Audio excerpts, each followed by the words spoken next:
How's it going, guys? Welcome back to the Black Metal Rebellion. I'm your host, Jesse Morgan, and we're going to be doing 5 movies to either watch or avoid.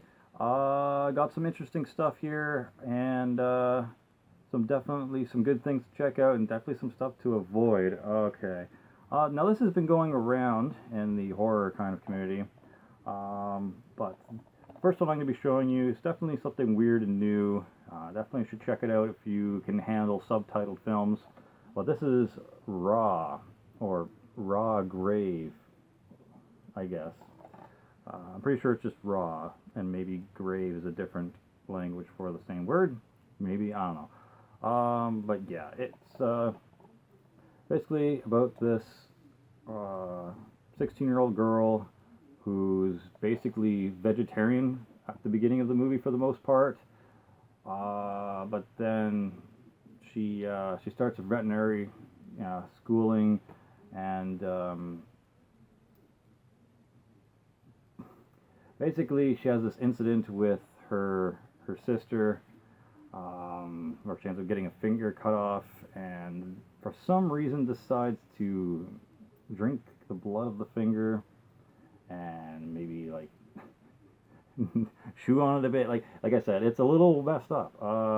So if you're into movies that are has to do with like body parts and blood and stuff coming out of your mouth and just really gross stuff like that, this might not be for you. But if you can stand things like that, it's definitely worth checking out. And if you can stand movies that have subtitles, then definitely check it out. It is really weird, really disturbing. There's a few scenes in here where I got pretty queasy. I'm just like, oh my god. Yeah, this movie's not for your average horror fan. It's definitely not for anyone with a weak stomach or anyone who's not into super graphic stuff. Um, Definitely check it out. I would give it probably a solid 8.5 out of 10 for kind of foreign horror films. Really good stuff. Like it says, brutal violence, gory scenes, apparently sexual content. Oh yeah, there is some sexual content. I forgot about that. But yeah, really weird sisters in this film. That's for sure. Anywho, that's Raw. Check it out. Next up is just kind of like a random one we decided to pick up from Walmart, another Walmart pick. This was Ghost House. Now, this one was pretty good. Kind of reminded me of something maybe James Wan might do, or bloody hell, Jason Blumhouse from Blumhouse Production. Yeah, basically this couple go to this vacationing place in Thailand, and they like photographing different things there. And one of the things is a shrine called the Ghost House. It has some spirits and stuff like that contained within it. And just crazy things start happening to them once that's happened. Uh, they're chased by this kind of like evil, malevolent spirit deity thing, and they got to figure out a way to lift the curse before it completely takes over and fucks them up. Pretty cool scenes in there. You can see like that witch demon creature thing. Got some decent effects on it. Pretty good for a supernatural horror film. I enjoyed it. You might need to watch it, more than just once to really get some of what's going on in it. But definitely take some time out of your day and check out Ghost House if you can. I'm trying to see on the back here if there's anything particular with the publishing company or whatever. It says Vertical Entertainment. I don't know if that means anything to you. But yeah, just basically one of those kind of like solve the mystery of the evil spirit kind of supernatural horror films. but there's parts in here that's a little different from other, horror films that are along the same genre. And the effects for the witch ghost creature is pretty interesting.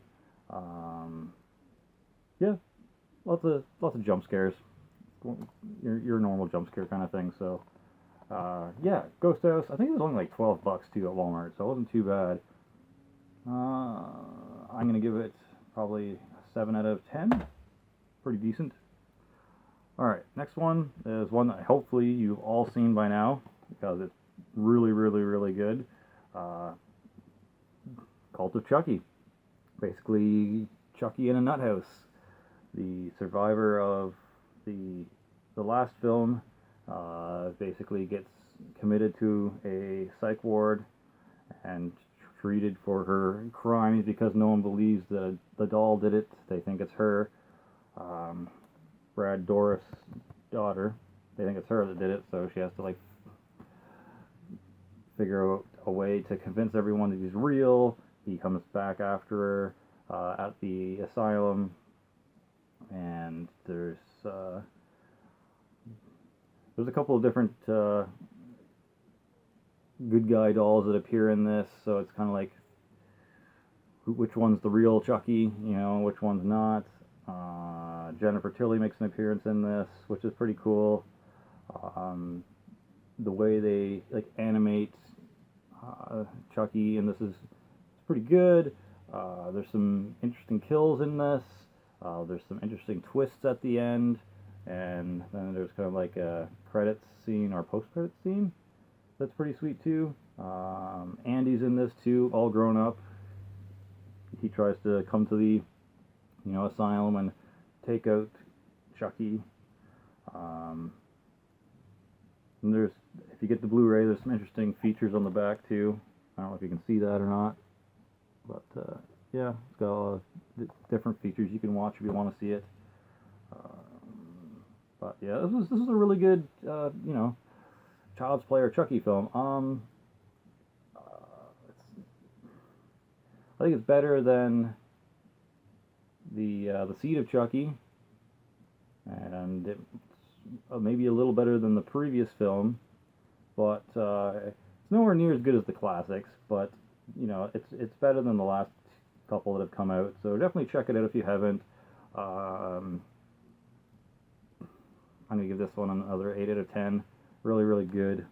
Definitely see Cult of Chucky if you have not already for whatever reason. Alright, next. Now, I don't know if you know too much about the Amityville series of films, but there is, tons of them. There is, most people only know the first 3, and maybe the remake with Ryan Reynolds, but man, there is, probably around 12 to 15 of these fucking things. The one before this one that I'm going to show is okay. Not the most amazing, but honestly, if you gave up on the Amityville series a while back, check this one out. This is Amityville: The Awakening. Okay. First of all, it's got Bella Thorne in it. And if you like redheads, well, Bella Thorne will definitely tick off that notch for you. And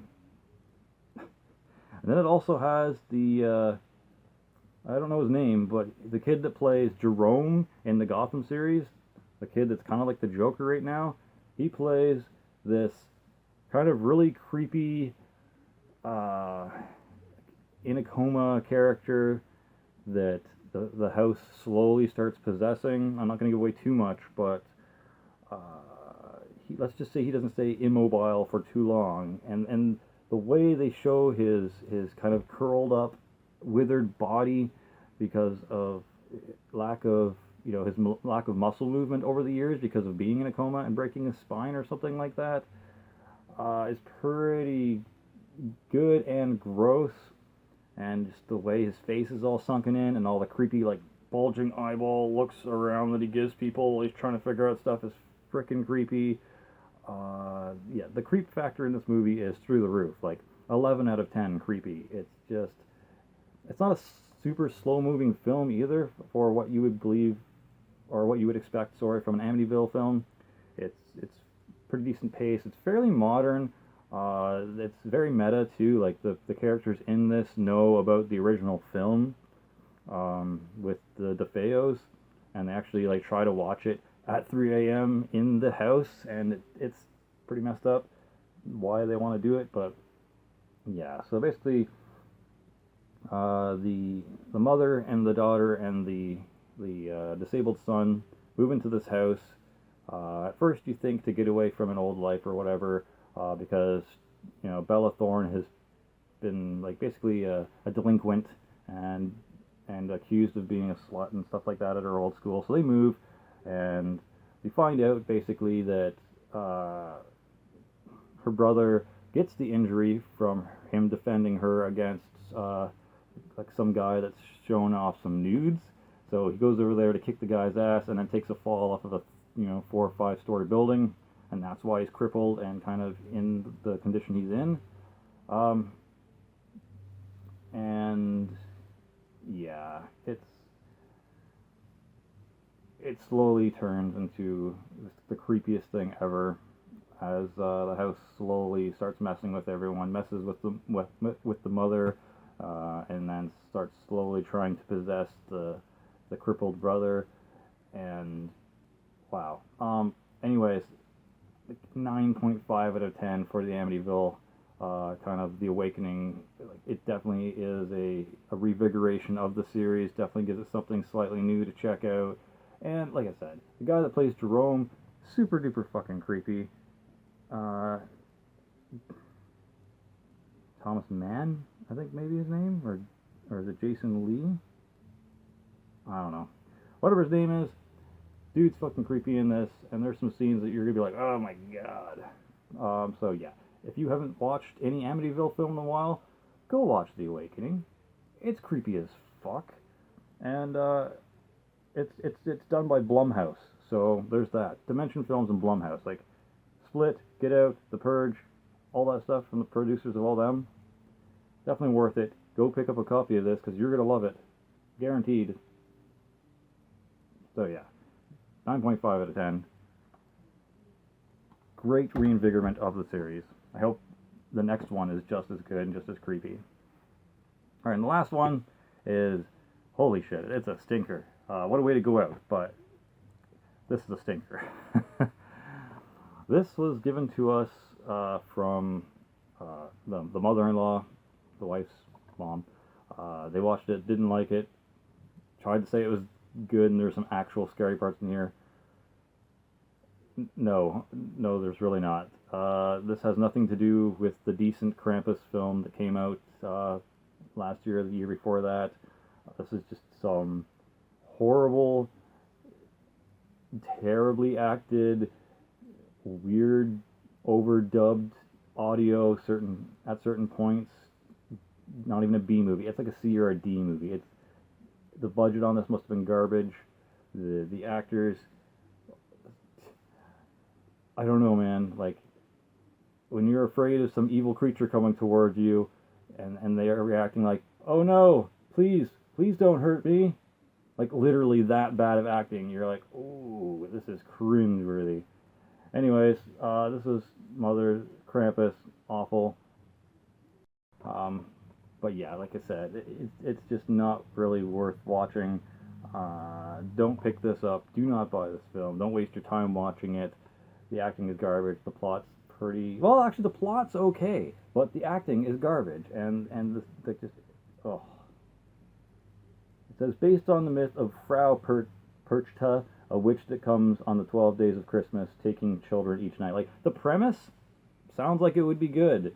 It sounds like it would be a good idea. The plot's decent, but the performances and the weird audio overdubs, they make this witch person sound like a man. Like, it's really weird. It's a woman, but it makes it sound like a deep-voiced, kind of ethereal man. So I'm like, what the fuck is even happening? And yeah, this is like, I don't know. Like, I want to say 0 out of 10, but like, if I have to be serious about it, it's a 2 out of 10. It's so bad. There's like, The jump scares in here, I don't know. There's nothing in here that's even remotely creepy. Okay, I'm lying. There's a part where she uses a gingerbread cookie cutter on someone's skin and then starts like licking it and then eating it and like chewing on it, and like you can tell it's a really gross rubber prop and it's not even something that's supposed to be eaten, but the actress that's playing Mother Krampus is like trying to chew on it, make it look like it's actually edible. That part's a little gross, but other than that, it's really bad acting, really bad kind of performance. Like how someone puts together something this shitty and actually goes through film school, I don't know. If I had a better camera phone, I would be able to put a better movie together. Of course, I would need better editing software, and I got a sneeze, so. Yeah. This was definitely something to sneeze at, because it's awful. So yeah, don't buy this. It's garbage. Go buy this instead. Go buy The Awakening or Culty Chucky or anything else on this besides this movie. So yeah. This has been another episode of Horror Movies to Watch or Avoid. That's the stack there. Hope you enjoyed. Hope I convinced you to check some of these out. I hope I convinced you to never watch Mother Krampus. And yeah. That's it. Bye. For glory, for the rebellion, Slammerella out.